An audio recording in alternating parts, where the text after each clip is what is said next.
Bienvenidos a esta exploración de una figura realmente intrigante, aunque a veces un poco esquiva, ¿no?, de la antigua Grecia. Hipias de Élide, Sí, un sofista, un sabio de su tiempo. conocido por un saber que, bueno, abarcaba muchísimos campos, pero cuya imagen nos ha llegado, hay que decirlo, muy filtrada por la perspectiva, a menudo irónica y crítica, de Platón. Exactamente. Las fuentes que tenemos son fragmentarias, tenemos trozos de textos antiguos, referencias en autores posteriores que cubren más de 1000 años. 1000 años, es increíble. Sí. Y luego están, de forma crucial, los diálogos de Platón. En ellos, Hipias no es solo una mención. No, claro. Es un personaje principal en diálogos que llevan su nombre. El Hipias mayor y el Hipias menor. Y el Protagoras también, ¿no? Y también aparecen otros, como el Protágoras, efectivamente. Lo complejo es que muchas fuentes posteriores, como la biografía que escribió Filóstrato mucho después, dependen casi por completo de lo que Platón nos contó. O mejor dicho, de cómo lo retrató. Claro, de la imagen que Platón quiso dar. Exacto. Así que nuestra misión hoy es intentar separar un poco el grano de la paja, ¿no? A ver, ¿quién fue realmente Hipias? Que abarcaba ese famoso saber suyo. ¿Qué escribió y qué ideas defendía? Intentar reconstruirlo basándonos estrictamente en lo que nos dicen estas fuentes, con todas sus limitaciones, claro. Pues sí, vamos a intentarlo. Vamos a ello. Empecemos por lo básico, por ubicarlo. Sabemos que nació en Élide, en el Peloponeso, y que vivió en el siglo V a.C. Siglo V a.C. Fue contemporáneo de figuras tan conocidas como Sócrates y Protágoras. Ahora bien, las fechas exactas de cuándo nació y murió, ni idea, ¿no? Esas se nos escapan. Los datos biográficos son realmente escasos, muy precarios. Y ahí entra en juego el gran desafío que mencionabas antes, la sombra de Platón. Totalmente. Es un verdadero reto distinguir al Hipias histórico del personaje que Platón construye en sus diálogos. Por un lado, que Platón le dedique diálogos enteros o lo incluya en debates importantes podría sugerir que era una figura relevante, ¿no?, con ideas propias. Sí, eso parece lógico. Pero, por otro lado, Platón utiliza a menudo a estos interlocutores para sus propios fines filosóficos. Claro, como herramienta. Como herramienta, exacto. Y no duda en usar la sátira o la ironía. En el caso de Hipias, a menudo lo presenta de una forma que resalta cierta vanidad o una supuesta superficialidad en su saber. O sea que lo deja un poco mal parado. A veces sí. Así que, ¿estamos viendo a Hipias o una caricatura funcional a los argumentos de Platón? Esa es la pregunta constante. Una pregunta difícil de responder, me temo. Sí. Pero bueno, a pesar de esa posible caricatura, lo que parece indiscutible es que Hipias fue famoso en su tiempo por su polimatía. Ah, ¿sí? Es decir, su dominio de una enorme variedad de disciplinas, un saber casi enciclopédico. Exacto. En el Hipias menor, el propio Platón, por boca de Sócrates, enumera con un deje de ironía, eso sí, algunas de las áreas que Hipias afirmaba dominar: astronomía, Los astros, los fenómenos celestes. geometría, cálculo, incluso la gramática, los ritmos, la armonía musical. De todo. Sí, de todo un poco. Y esa fama de saberlo todo la recogen otros autores, ¿eh? Dion Crisóstomo cuenta que Hipias se consideraba a sí mismo el más sabio de todos los griegos. Ahí es nada. Y que se presentaba en los Juegos Olímpicos y otras grandes reuniones panhelénicas preparado para disertar sobre cualquier tema, con poemas y discursos de todo tipo. Muy seguro de sí mismo debía de ser. Pues sí. Dion llega a decir, quizás exagerando un poco para remarcar esa fama, que Hipias presumía de saber más que los artesanos en sus propios oficios. ¿Cómo? Sí. Construcción, navegación, metalurgia, tejido, agricultura. Casi nada. Como si supiera más el zapatero que de zapatos. Increíble. Y hablando de habilidades impresionantes, está su famosa técnica mnemotécnica. Ah, la memoria. Sí. En el Hipias mayor, el personaje de Hipias alardea de poder memorizar 50 nombres después de oírlos una sola vez. ¿50 nombres? 50. Y esto no es solo cosa de Platón. Jenofonte también lo menciona. Y autores muy posteriores como Eliano o Amiano Marcelino todavía se hacían eco de esta habilidad, llegando a sugerir que usaba filtros y pociones. Hombre, ya. Eso le da un aire casi mágico, ¿no? Totalmente, legendario. Es interesante cómo concebían el saber en esa época.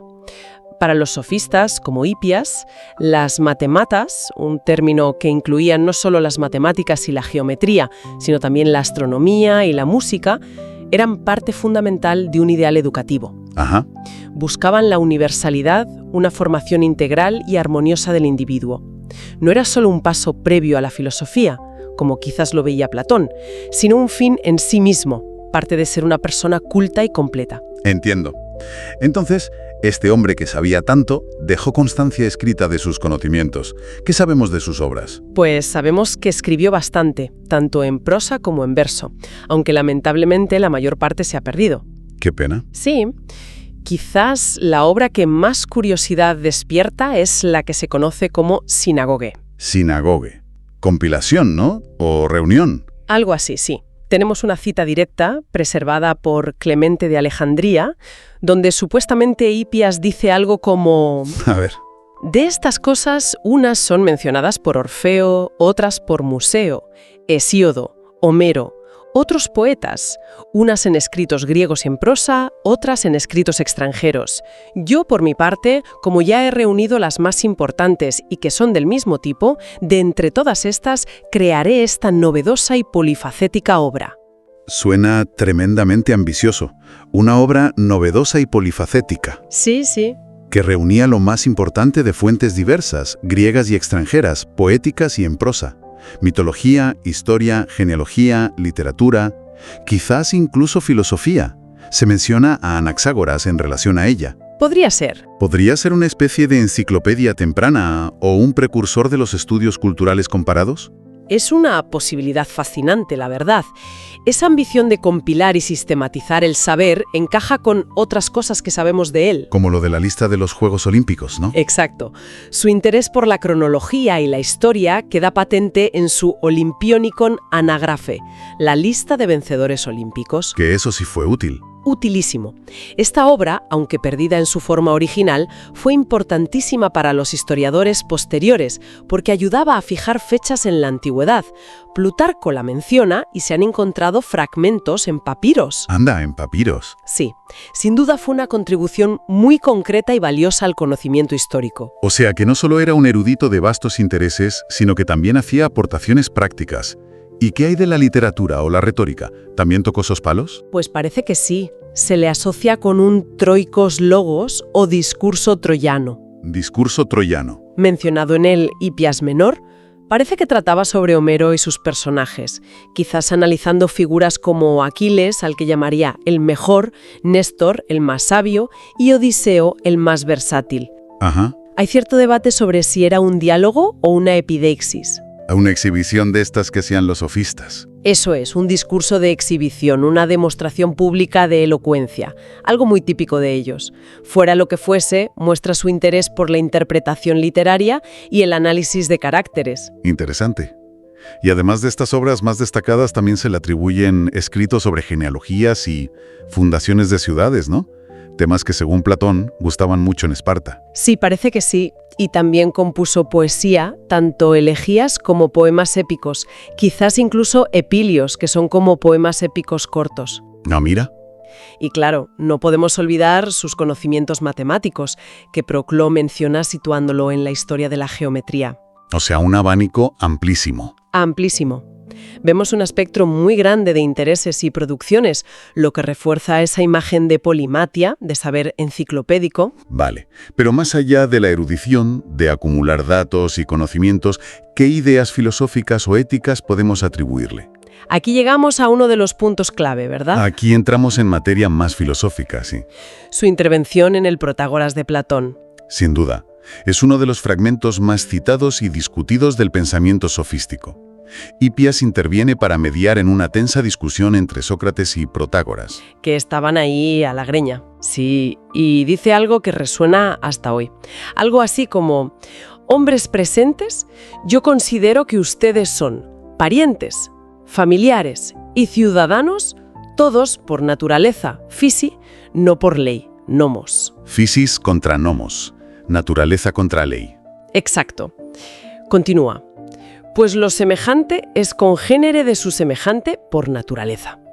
Pero la ley, nomos, como es el mandamás, tiranos, de los hombres, obra con violencia en muchos asuntos en contra de la naturaleza, physis. Uf, es potente. La distinción entre nomos, la ley, la convención, lo artificial, y physis, la naturaleza, lo innato, lo universal, es crucial en todo el debate intelectual de la época. Totalmente. Lo que dice Hippias aquí es, bueno, es fuerte. Sugiere que por naturaleza todos los humanos somos parientes, que hay un vínculo natural que nos une. Una especie de hermandad universal. Eso es. Y que las leyes creadas por las ciudades, el nomos, a menudo van en contra de esa naturaleza común, actuando como un tirano, un tiranos. Podría verse como una semilla de cosmopolitismo, ¿no? La idea de una ciudadanía universal basada en nuestra naturaleza compartida. Es una interpretación muy sugerente y muy influyente. Pero aquí nos encontramos con otra de esas aparentes complejidades o contradicciones. A ver. Resulta que en los recuerdos de Sócrates de Jenofonte tenemos otro diálogo donde Hippias debate con Sócrates y defiende la obediencia a las leyes. ¿Cómo? ¿Pero no decía que eran un tirano? Pues en este diálogo de Jenofonte argumenta que las leyes, aunque cambien, son esenciales para la vida en la ciudad porque surgen de un acuerdo entre los ciudadanos sobre lo que se debe y no se debe hacer. Vaya. Entonces, ¿se contradice o son contextos diferentes? En el Protágoras habla de una naturaleza universal violentada por la ley tirano, y en Jenofonte defiende la ley como acuerdo ciudadano fundamental. ¿Cómo encajamos esto? Es difícil decirlo con certeza. Podría ser que Hippias adaptara su discurso al contexto o al interlocutor, algo que los sofistas hacían. O quizás veía matices. Quizás. Una cosa es reconocer un vínculo natural universal, la physis, y otra negar la necesidad de leyes, del nomos, para la convivencia en una comunidad política concreta. Podría ser. Curiosamente, en ese mismo diálogo con Jenofonte, Hippias también habla de leyes no escritas. Ajá, ¿y esas qué son? Las considera divinas y universales. Menciona ejemplos como honrar a los dioses, a los padres, devolver los favores. Cosas básicas de convivencia, digamos. Exacto. Y dice que transgredirlas acarrea un castigo natural, inherente al acto mismo, no impuesto por la ciudad. Quizás para él había distintos niveles de ley o de norma. Qué interesante. Distintos planos. Vale. Más allá de esta dicotomía nomos-physis, ¿sabemos algo más de sus ideas éticas o políticas? Bueno, se le atribuye interés por las costumbres humanas, de hominum moribus, según Cicerón, y preocupación por la scala epitedeumata. ¿Qué eran? Las ocupaciones u oficios considerados nobles o bellos. Le interesaba qué era digno de hacerse. Vale. Jenofonte también recoge una definición suya de diabolía, la calumnia o difamación, que parece que toma de Heródoto. La describe como la cosa más terrible. ¿Por qué? Porque dice que en ella hay dos que cometen injusticia, el que calumnia y el que le cree sin verificar. Claro, el que escucha el cotilleo y se lo traga. Exacto. Y uno que la sufre, que es el calumniado ausente, que ni se entera o no puede defenderse. Es una reflexión aguda sobre el daño que hacen las palabras, ¿no? Sí, muy actual además. Y también se le asocia junto a Pródico con una definición de hipopolitique, quizás subpolítica o un tipo de retórica como la fuerza de las palabras respecto a lo que parece plausible. Muy en la línea de la persuasión sofística de convencer. Exacto, el arte de hacer que algo parezca creíble. Vale. Todo esto nos dibuja una figura intelectualmente muy activa y con ideas propias. Pero volvemos al principio. ¿Cómo se recibió todo esto? ¿Cómo ha perdurado su imagen? Pues indudablemente la recepción está marcada a fuego por Platón, como decíamos al principio. La sombra de Platón es alargada. Muy alargada.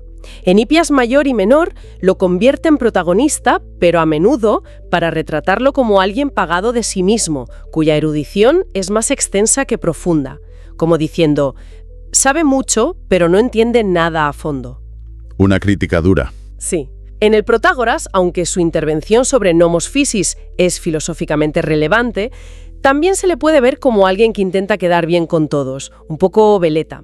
Y en la Apología, Sócrates lo mete en el saco de los sofistas que cobraban por enseñar, lo cual para Platón era negativo. Hubo voces críticas con esta visión platónica ya en la antigüedad. Alguien dijo, oye, Platón, ¿te estás pasando? Pues sí las hubo. Dionisio de Halicarnaso, un retórico historiador posterior, acusó directamente a Platón de hacer comedia con sus predecesores, incluido Hipias. Sí, decía que lo hacía movido por la ambición filotimía de destacar sobre ellos. Cicerón también señaló la ironía socrática, como el Sócrates de Platón elogiaba a los sofistas como Hipias, mientras él fingía no saber nada. Eran conscientes del juego literario y filosófico de Platón. Entiendo. ¿Y qué pasó con su polimatía? ¿Siempre se vio como algo positivo esa capacidad de saber de todo? Pues generó debate. Mientras unos sin duda admiraban esa capacidad de abarcar tanto conocimiento, otros, quizás recogiendo el eco de la crítica platónica, que valoraba más la profundidad y la especialización filosófica. La dialéctica y eso. Exacto, pues la veían como algo superficial. Ya Heráclito, mucho antes, había dicho aquello de que saber muchas cosas no enseña a tener entendimiento. Una frase lapidaria. Sí. Aunque Anaxarco le dio una vuelta interesante. Dijo que la polimatía ayuda al hábil o diestro, dexios, pero perjudica al que no sabe cuándo hablar. O sea, que no es el saber, sino cómo y cuándo lo usas. Exacto. La clave, decía, es el kairos, el momento oportuno. Saber aplicar el conocimiento adecuado en la situación precisa. Tiene sentido. Y está el tema del dinero, claro. Como otros sofistas famosos, Protágoras, Gorgias, Hipias era conocido por ganar sumas importantes enseñando. Mucho dinero, sí. Esto le valió el calificativo, a menudo con connotaciones negativas, de cherematistes. Que viene a ser como mercader. Sí, alguien que básicamente comerciaba con el conocimiento, que lo vendía. Platón lo subraya mucho en el Hipias Mayor, haciendo que el personaje de Hipias presuma del dinero que gana. En contraste con Sócrates, que iba de pobre. Eso es, en contraste con la supuesta pobreza desinteresada de Sócrates. Era parte de la crítica general de Platón a la sofística, como una enseñanza interesada y potencialmente engañosa, no enfocada en la verdad, sino en el éxito o el beneficio. Entendido. Entonces, haciendo balance, Hipias de Élide nos aparece como una figura realmente compleja. Mucho. Un polímata, con un saber enciclopédico impresionante para su época, innovador en técnicas de memoria, pionero quizás en la compilación sistemática del saber con su sinagoge. Sí. Y en la cronología histórica, con su lista olímpica. Y desde luego una voz importante en los debates cruciales sobre ley, naturaleza y educación. Sin duda, un personaje relevante en su tiempo.